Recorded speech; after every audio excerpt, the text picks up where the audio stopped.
última mensagem, os irmãos devem se lembrar, finalzinho ali do capítulo 9, eu falei sobre a importância de continuarmos sempre a crer e a orar por milagres. É isso que nós vemos. Nós vimos Enéas, um homem que foi curado de uma paralisia que já o acompanhava durante muitos anos.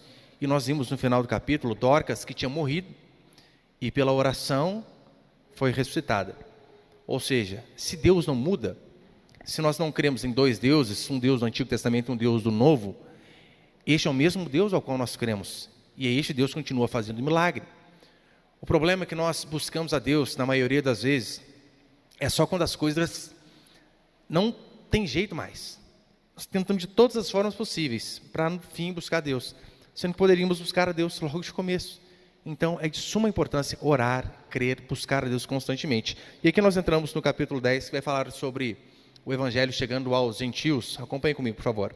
Atos capítulo 10, vamos ler do versículo 1 até o 8. Havia um homem em Cesareia, cujo nome era Cornélio, centurião do regime militar chamado Italiano. Esse homem era piedoso e temente a Deus com toda a sua casa. Dava muitas esmolas ao povo e continuamente orava a Deus. Por volta da hora 9ª do dia, viu claramente numa visão um anjo de Deus que se dirigia para ele e lhe dizia: Cornélio. Fitando nele os olhos, atemorizado, ele perguntou: Quem é, Senhor? O anjo lhe respondeu: Tuas orações e tuas esmolas têm subido como um memorial diante de Deus. Então, envia agora homens a Jope e manda buscar Simão, também chamado Pedro. Ele está hospedado com certo Simão, curtidor de peles, cuja casa fica à beira-mar. Ele te dirá o que deves fazer. Logo que o anjo que lhe falou se retirou, Cornélio chamou 2 de seus servos e um soldado piedoso, dos quais estavam a seu serviço, e tendo-lhe contado tudo, enviou-os a Jope. Olha para cá, por favor. Primeiro, veja, aqui o anjo, aqui na visão, ele deu as coordenadas certinho, né? Vai na casa de um certo Simão, curtidor de pele, casa à beira-mar. Para a gente ver que, de fato, as coisas de Deus, elas são bem específicas. Hoje nós vemos, infelizmente, muitos falsos profetas com suas profetadas para iludir, para enganar o povo. Como, por exemplo, essa aqui é de praxe, a pessoa começa a pregar: Deus está me mostrando aqui que tem alguém com um problema na família. Gente, quem não tem? Você percebe que Deus ele é totalmente diferente? Específico, totalmente diferente. Os irmãos devem se lembrar aqui. Aqui o Evangelho, ele vai avançando, porque lá em Atos capítulo 1, Jesus Cristo deu uma missão àqueles homens. E ele disse assim: vocês devem esperar em Jerusalém, para que vocês sejam revestidos de poder, e sejam então minhas testemunhas em Jerusalém, Judeia, Samaria e confins da terra. Esta foi a estratégia de evangelismo que Jesus passou à sua igreja, aos discípulos naquele momento. E até o capítulo 9, tinha 3 desses passos sido cumpridos. Agora nós vemos o 4º passo também sendo cumprido. Jerusalém já tinha recebido a mensagem do Evangelho. Judeia, que é uma região um pouco maior. Depois Samaria, onde havia judeus meio misturados. E agora nós vemos de fato o Evangelho indo aos gentios, aqueles que Deus não tinha obrigação nenhuma de levar o Evangelho a eles. Deus veio para o seu povo, para os judeus, mas aqui nós vemos Deus de fato alcançando os confins da terra. Os gentios, que no caso somos nós também. Graças a esses homens, essas mulheres que começaram a ouvir o Evangelho a partir do capítulo 10, o Evangelho pôde chegar a mim e a você também. O contexto aqui, Cesareia, era conhecido originalmente como Torre de Estrato, só que foi uma cidade a qual originalmente era conhecida por esse nome, só que no ano 30, César Augusto deu a Herodes. E Herodes ficou tão feliz pelo fato de ter ganhado uma cidade, que ele disse: vou te homenagear, chefe. E deu o nome de Cesareia. Que é uma coisa mais puxa-saco isso, né? Puxa-saquismo puro. Com agradecimento ele fez isso. Só que Herodes não apenas deu nome à cidade de Cesareia em homenagem a César, mas ele de fato transformou ela num polo industrial inimaginável para a época. Reformas absurdas, construiu teatro, anfiteatro, prédios públicos, inúmeras coisas, pistas de corrida, coisas que eram absurdas para a época. E não só isso, Cesareia tinha um ponto peculiar, que era basicamente um reduto do Império Romano, militarmente falando. É por isso que nós vemos aqui, né? Cornélio, centurião. Quem que era o centurião? O centurião, ele participava de uma organização militar, a qual ele tinha 100 homens a seu comando. Por isso, né? Centurião. Era como se fosse um oficial subalterno, se fôssemos comparar com as Forças Armadas de hoje. Então, ele tinha muito poder sobre essas pessoas. Só que ele era gentil. Gentil. E o que nós vemos aqui é o Evangelho chegando a essas pessoas, como Cornélio. Eu quero passar aqui 2 princípios essa noite. Põe ele, por favor, primeiro. Primeiro é o seguinte, a primeira coisa que nós vemos é o chamado divino. Assim como Cornélio, ele recrutava pessoas para trabalhar para si, ou seja, para servir o seu exército, ao qual ali ele comandava a sua companhia, aqui nós vemos Deus também começando a convocar soldados que não faziam parte de seu batalhão, pessoas de fora. Aqui é a primeira vez que o Evangelho vai de fato a pessoas 100% gentias. E é um passo importantíssimo, porque como eu disse, o Evangelho chegando a Cornélio, ao gentil Cornélio e sua casa, foi a porta para que o Evangelho pudesse chegar a nós. Porque, que eu saiba que ninguém é judeu. Ou seja, estávamos fora da aliança. Mas graças ao Evangelho ter chegado aos gentios, começando por esta porta, ele também chegou a nós. E veja, mesmo este homem, sendo gentil, ou seja, ímpio, diz a Escritura assim no versículo 2, Atos 10, 2. Este homem era piedoso e temente a Deus. Piedoso e temente a Deus. Isso aqui era basicamente uma classe específica, em que sentido? Ele não era judeu, ele não era prosélito, que era alguém convertido ao judaísmo, mas ele era piedoso e temente a Deus, em que sentido? Ele havia aceitado o judaísmo, mas não em sua inteireza. Não tudo, algumas coisas ele discordava, sacrifícios, algumas ordenanças, alguns ritos. Por isso, é colocado aqui como alguém piedoso e temente a Deus. Agora, este homem, mesmo sendo gentil, estando fora do povo de Deus, novo convertido ali em relação ao judaísmo, veja como ele de fato sabia liderar uma casa, porque não foi isso que nós lemos aqui? Ele e sua casa serviam a Deus, eram tementes a Deus. Ele era o exemplo ali, não apenas para os seus subordinados ali, mas ele considerava que a religião para ele não era algo pessoal, porque é isso que nós vemos hoje, por exemplo, em muitas famílias. Nós vemos assim, ora, salvação individual, cada um se vira, cada um busca o Deus ao qual acha melhor. Ele não, ele familiarizou todos de sua casa com o conhecimento que ele tinha a respeito de Deus, e disse, olha, eu creio assim, vocês também vão crer, enquanto vocês estiverem aqui, assim vai ser. Só que falar isto hoje pode soar até como algo ditador, ainda mais num mundo totalmente relativista ao qual a gente vive. Pode soar como ditadura. Ontem, eu não lembro, eu vi um vídeo de 2 mulheres indo cultuar deuses diferentes, mas era uma mãe e uma filha.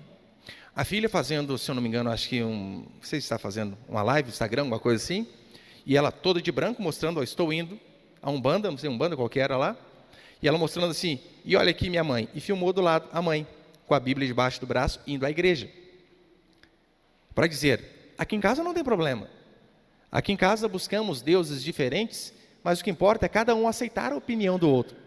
E eu sei que hoje em dia, esse tipo de coisa que nós vemos, ora, todo mundo aplaude, nossa, que legal, hein? Isso é liberdade. É interessante que Cornélio não pensava assim. Cornélio não, é eu e minha casa. Não é isso que Josué vai dizer lá atrás? Eu e minha casa serviremos a Deus, enquanto estiverem debaixo do meu tacão, é assim que funciona. Oh, isso é lindo, é democrático. Não, não é democrático.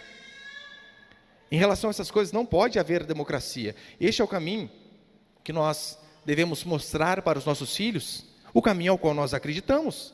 Se eles quiserem fazer outra coisa diferente daquilo, eles que paguem as suas contas e vivam suas vidas.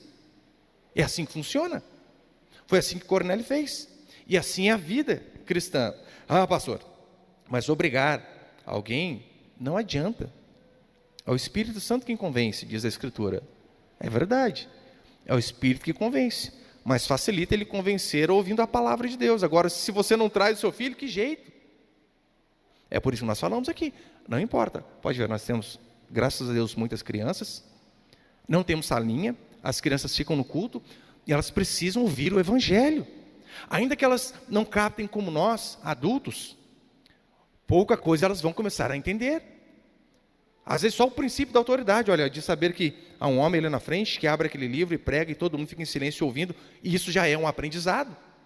E além do mais, há muitas coisas que vocês pensam que as crianças não captam, mas elas entendem. Quantas vezes já visitei os irmãos aqui, e às vezes, pastor, meu filho falou, tal coisa aqui que você falou na pregação lá, acabou com a gente. Eles são espertos. Via de regra, eles absorvem, claro, né, aquilo que é de preferência deles, mas aprendem. E assim funciona. Nós devemos fazer isso, assim como Cornélio fez. Pastor, mas, ainda assim, será que não é um risco obrigar os filhos a virem à igreja com a gente?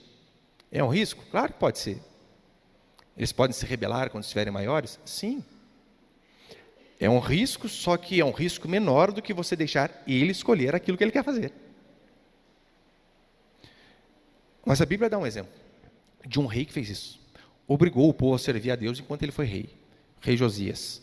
2 Crônicas 34, versículo 33, vai dizer assim: Josias tirou todas as abominações de todas as terras que eram dos filhos de Israel. E a todos quantos se acharam em Israel, os obrigou a que servissem ao Senhor, seu Deus.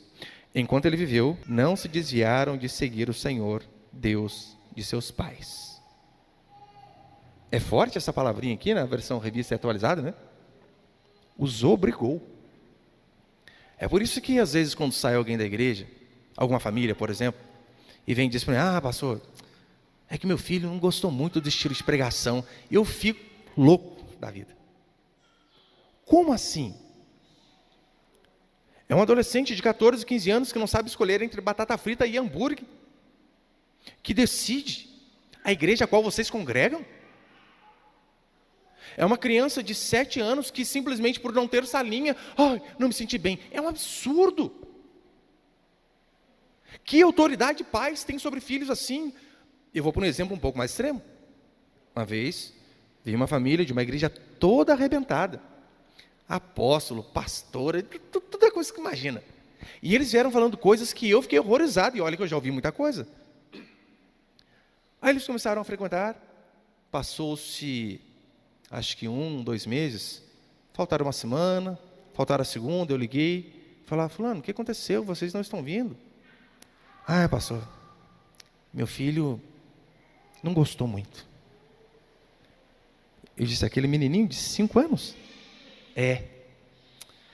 Porque ele gostava muito das crianças lá, que era amiguinho dele.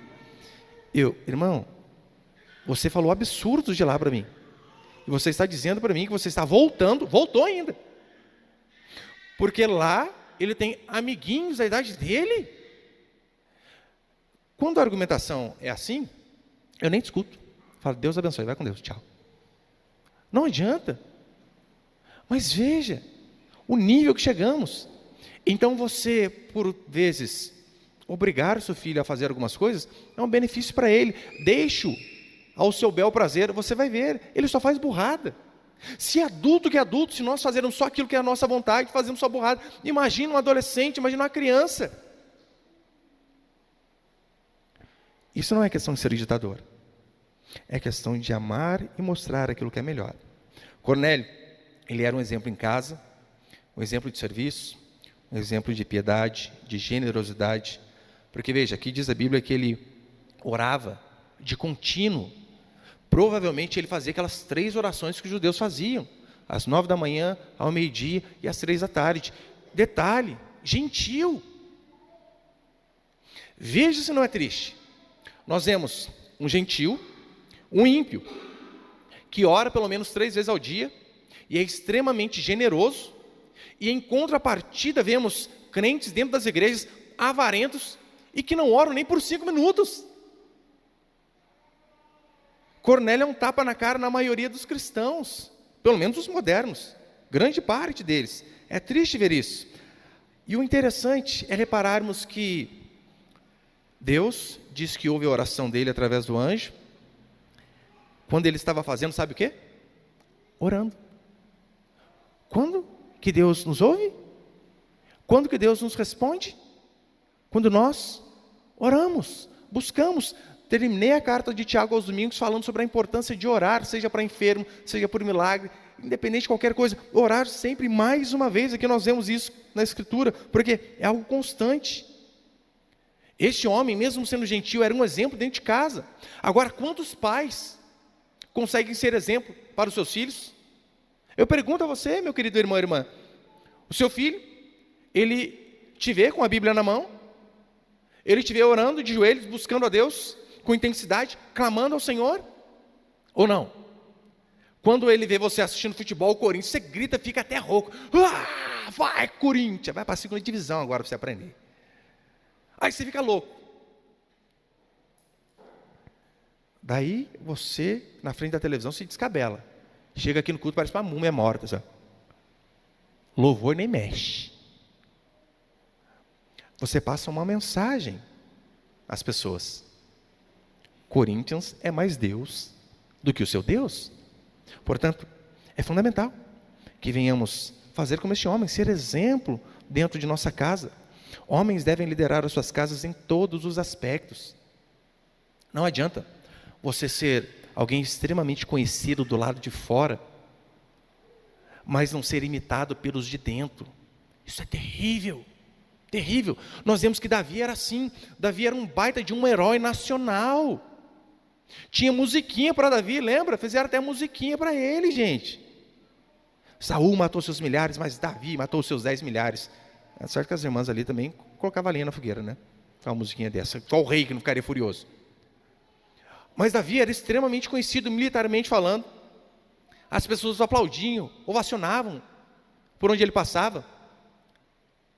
Só não era um bom pai dentro de casa. A ponto de Absalão querer de todas as formas ver o seu pai, conversar com o seu pai, e não tinha tempo. A ponto de Absalão fazer o absurdo de colocar fogo num campo para chamar a atenção do pai, para o pai falar com ele. Veja se não é a realidade de muitas famílias. Pessoas que trabalham, e a gente tem que trabalhar duro, a gente fala isso aqui, trabalha duro. A única, de fato, campanha da prosperidade que a gente acredita é trabalhe cedo, acorde cedo, trabalhe duro e gaste menos que ganha. Assim você prospera. Agora, o que adianta você se desgastar de forma absurda e nunca ter tempo para os filhos dentro de casa? É aquela velha história, né? Eu não sei se é história ou se é só ilustração, mas convém. Menininho, tinha um pai que era médico, e o pai o tempo todo trabalhando. Pai, vamos jogar comigo. Pai, vamos jogar videogame. Pai, vamos jogar bola. Filho, tem que trabalhar, tem que estudar. Minha profissão, você sabe como é. Pai, por favor. Daí um dia o menininho perguntou: pai, quanto é a consulta com o senhor? Por que você quer saber, moleque? R$500. Aí o menininho passou 1, 2 meses, chegou com um porquinho na frente do pai, quebrou. Pai, aqui tem 500. O senhor pode brincar comigo agora? Imagina o quão angustiante. Cornélio era um exemplo para os de fora, mas não deixava de ser um exemplo principalmente para os de dentro. Que assim sejamos nós também. Não sejamos como Davi, sejamos líderes onde quer que estejamos. Trabalho, não importa. Mas não venhamos a esquecer que nós temos um papel fundamental também dentro do lar, de ser exemplo para os nossos filhos, filhas.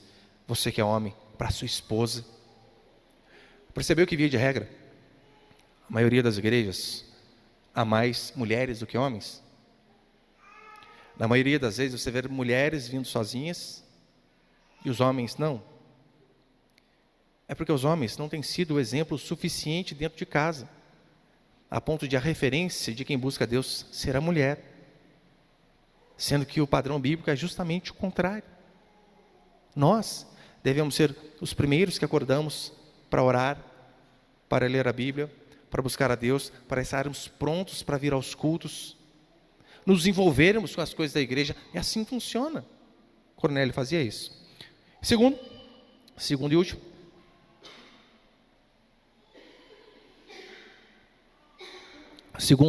princípio, o poder da oração. O texto diz que Cornélio era piedoso e temente a Deus. Ele, então, descobre, por intermédio do anjo, que suas orações e suas esmolas sobem a Deus. Versículo 4, vai dizer assim: fitando nele os olhos, atemorizado, ele perguntou: que é, Senhor? O anjo lhe respondeu: tuas orações e tuas esmolas têm subido como memorial diante do Senhor. É claro, nós, no meio reformado, cremos que não há meritocracia para se conseguir o favor de Deus, porque favor, justamente, né, o próprio significado da palavra favor é aquilo que nós não merecemos. Obtivemos o favor de alguém, não cremos em meritocracia para que Deus olhe e faça as coisas para nós.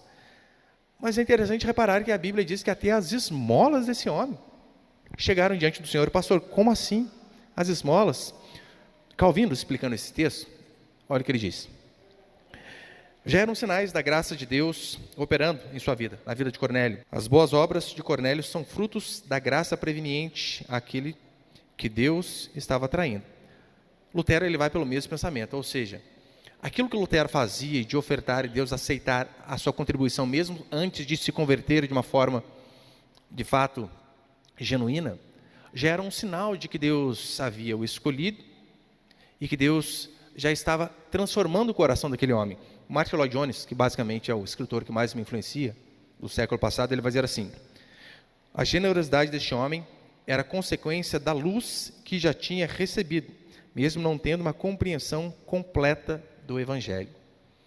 Ou seja, basicamente o que o Martin Lloyd Jones diz sobre suas esmolas eram aceitas diante de Deus é o seguinte: a generosidade é algo tão básico na vida cristã que até pessoas que não tiveram um entendimento completo do Evangelho, aqueles que tiveram apenas um filete de entendimento do que é o Evangelho, essas pessoas são generosas.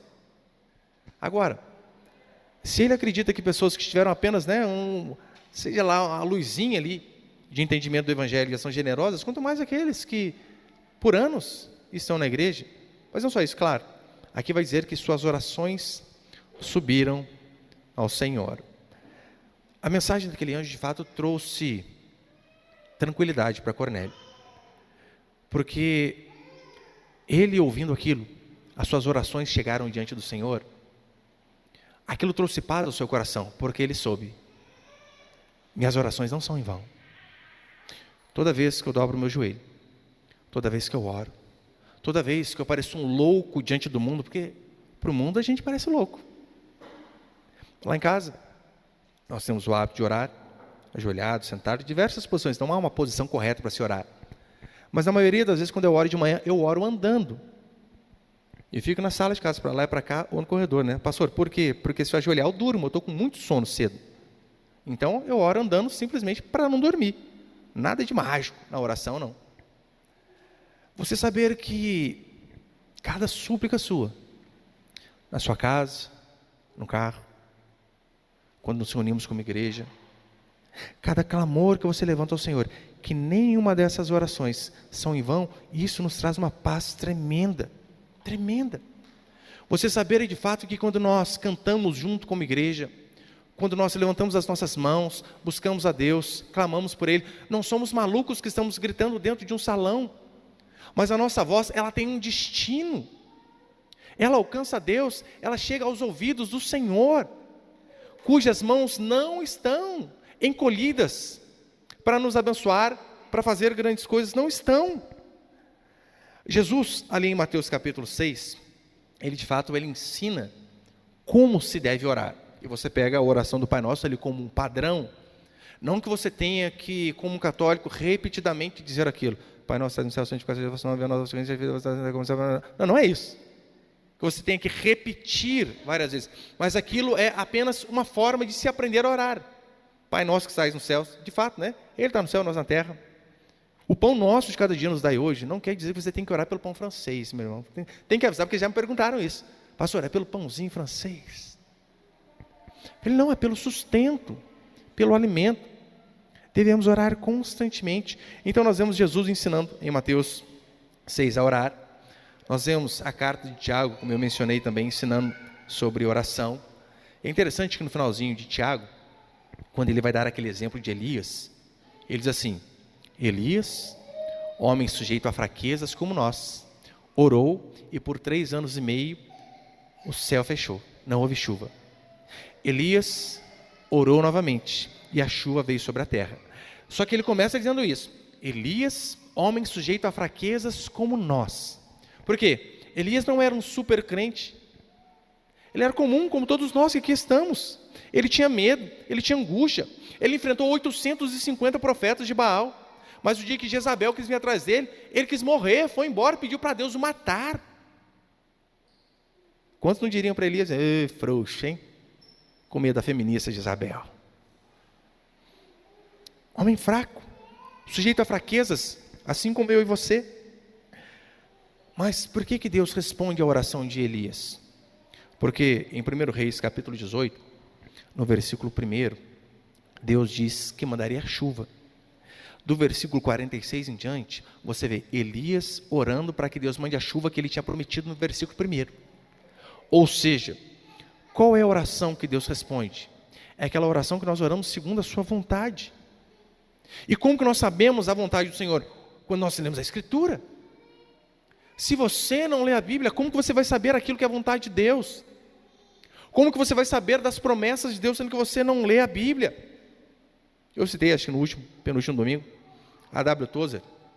Ele certa vez chega diante de um homem de Deus e diz assim: o que o senhor acha mais importante para um pássaro? A asa da direita ou a asa da esquerda? O homem responde a ele: